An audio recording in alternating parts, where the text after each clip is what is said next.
Nées esclaves et vendues sans nourrisson, Millie et Christine McCoy, jumelles siamoises, avaient c'est tout contre elles.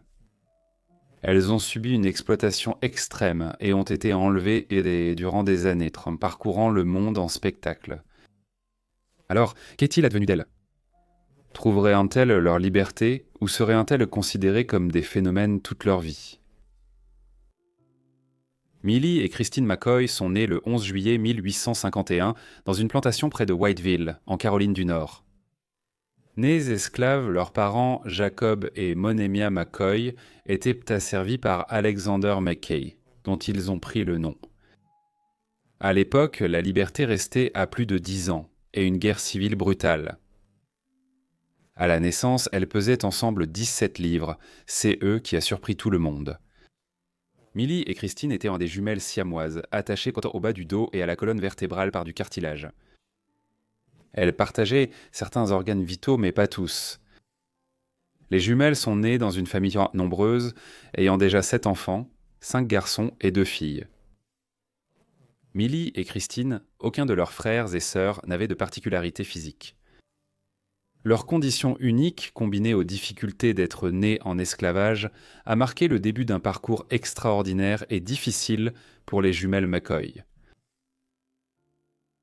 La vie précoce de Millie et Christine fut chaotique et tragique. Dès leur naissance, la nouvelle s'est répandue dans la région à propos de la naissance de CES, sœurs inhabituelles qui présentaient une anomalie médicale.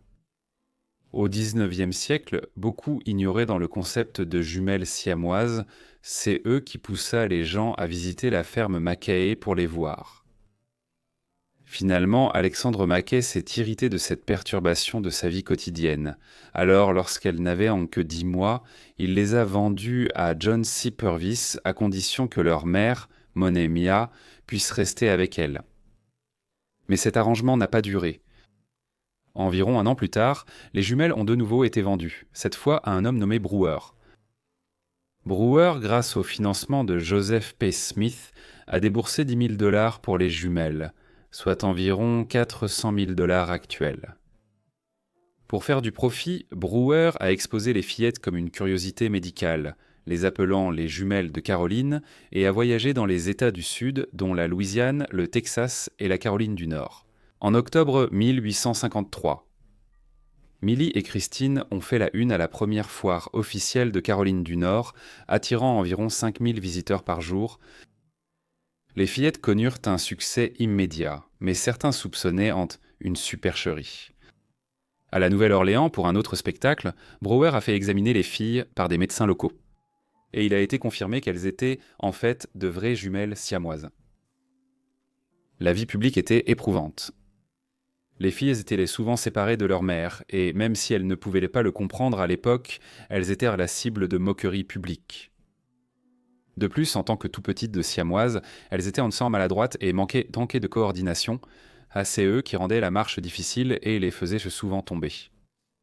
Avec le temps, elles ont adopté une démarche latérale unique, devenue une danse charmante qui ravissait le public. Cela devint un rare moment de joie dans des vies autrement marquées par les difficultés et l'exploitation. Revenons maintenant à Million Christine, dont la vie est sur le point de prendre un tournant troublant et choquant. Lors d'une tournée à la Nouvelle-Orléans, Bro reçut une offre irrésistible. 45 000 pour les jumelles, une fortune bien supérieure à CE qui avait été payée à l'origine. Pour comparaison, cela équivaut aujourd'hui à plus de 1,8 million de dollars. Bien sûr, il accepta avec empressement, mais l'affaire était trop belle pour être vraie. Brewer avait été escroqué, et Millie et Christine étaient tentées parties, enlevées par le prétendu acheteur. Les jumelles furent invisibles au public jusqu'en 1854, puis réapparurent dans un musée à Philadelphie. Durant cette période, de fortes disputes éclatèrent sur leur propriété. Brewer, Joseph P. Smith et Alexandre Mackay, qui regrettaient d'avoir vendu les jumelles à bas prix, en revendiquaient la propriété. Pendant ce temps, leur mère, Monemia, se battait pour que S. faille lui soit rendu d'une manière ou d'une autre. L'escroquerie laissa Brewer ruiné et hors du jeu. Smith est devenu légalement propriétaire des jumelles et n'a épargné aucune dépense pour les retrouver, engageant un détective privé pour retrouver Million et Christine. Pendant ce temps, leur ravisseur était parti vers le nord. Les jumelles furent exposées au célèbre musée américain de Phineas Taylor Barnum à Manhattan. Ensuite, elles apparurent au Canada avant d'être emmenées de l'autre côté de l'Atlantique, à Liverpool, en Angleterre. À ce stade, Million et Christine avaient passé la grande majorité de leur jeune vie loin de leur maison et de leur famille. En 1857, après une recherche épuisante de 3 ans, le détective privé les retrouva enfin en Angleterre. Leur mère Monémia et leur esclavagiste, Joseph P. Smith, se rendirent à Liverpool pour les récupérer. Enfin, à Birmingham, les jumelles, âgées alors d'environ 5 ans et demi, furent non réunies avec leur mère. Ce fut un moment doux amer. Millie et Christine avaient en passé la plupart de leur courte vie captives, exploitées comme curiosités lucratives. Pourtant, même après avoir été secourues, leur vie n'a pas tellement changé. Elles furent rapidement remises au travail, exposées de nouveau au public, d'abord au Royaume-Uni, puis plus tard aux États-Unis, poursuivant leur vie en tant que spectacle pour le divertissement des autres. C'est ainsi que la vie de Millie et Christine s'est déroulée en grandissant. On se demande ce qu'elles devaient penser de leur situation pendant toutes ces années. Les choses ont changé en 1860, quand Abraham Lincoln a remporté l'élection présidentielle américaine en fin d'année. En quelques semaines, la Caroline du Sud a quitté l'Union, bientôt suivie par d'autres États du Sud, dont la Caroline du Nord, l'État natal de Millie et Christine.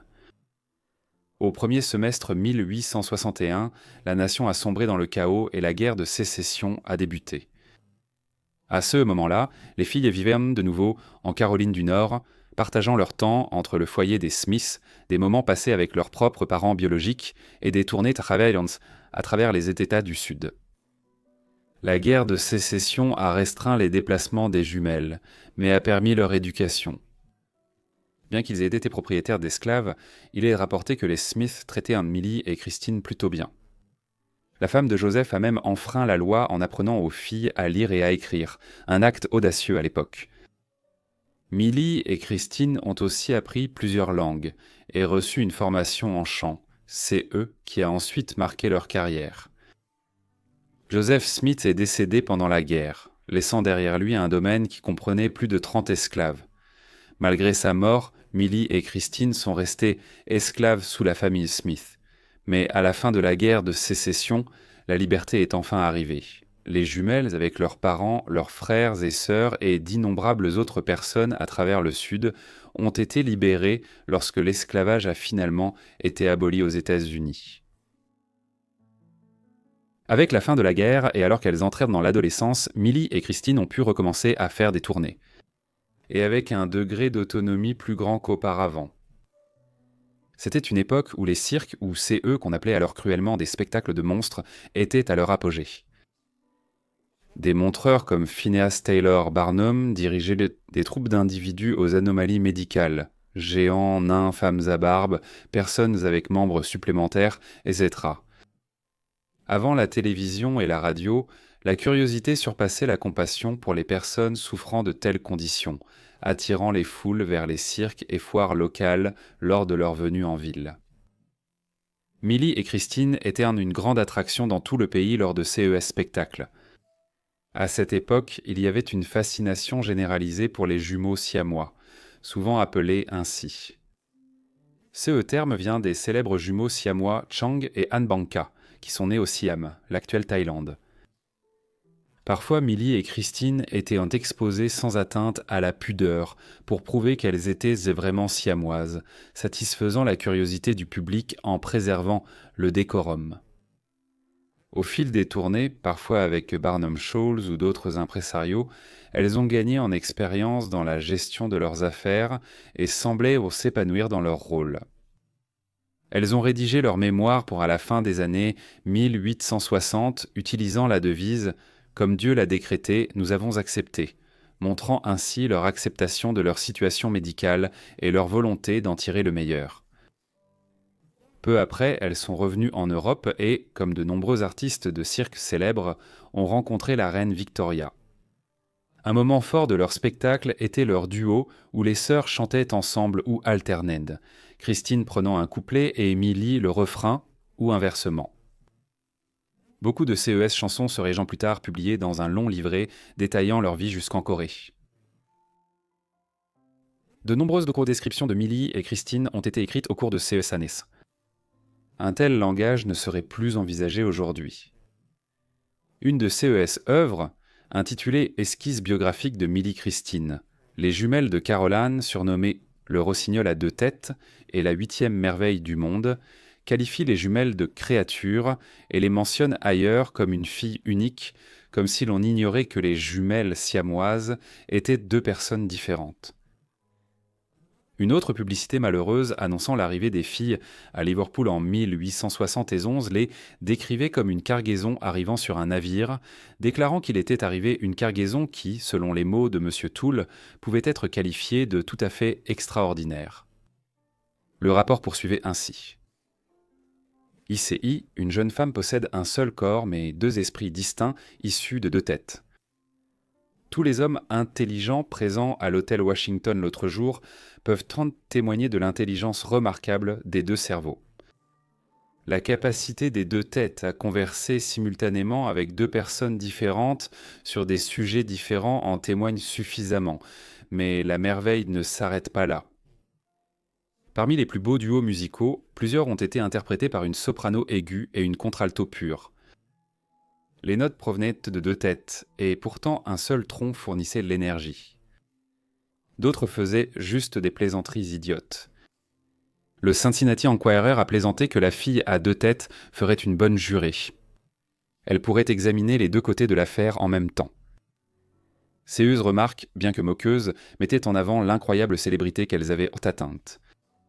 Mais leur vie n'était-elle qu'un spectacle destiné à la moquerie, ou ont-elles transformé leur notoriété en quelque chose d'extraordinaire ?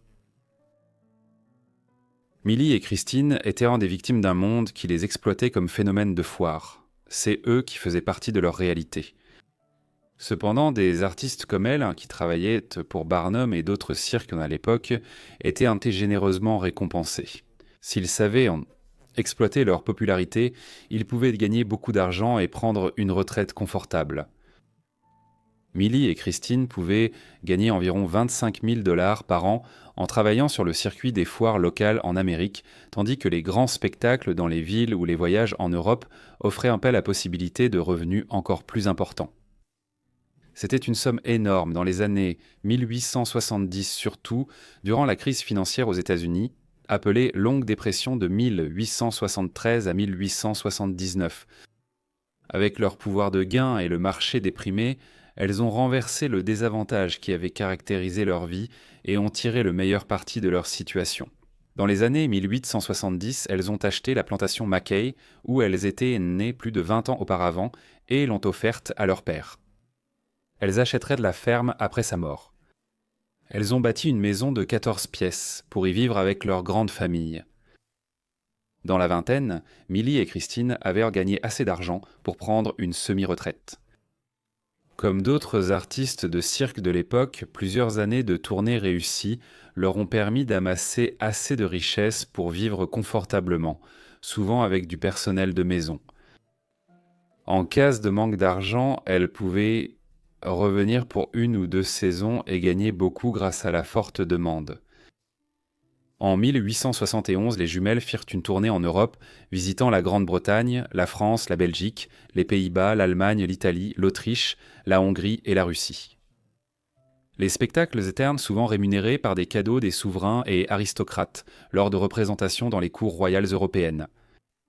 De retour en Amérique, le duo accepta également de se produire dans plusieurs institutions médicales américaines et collèges d'examen physique.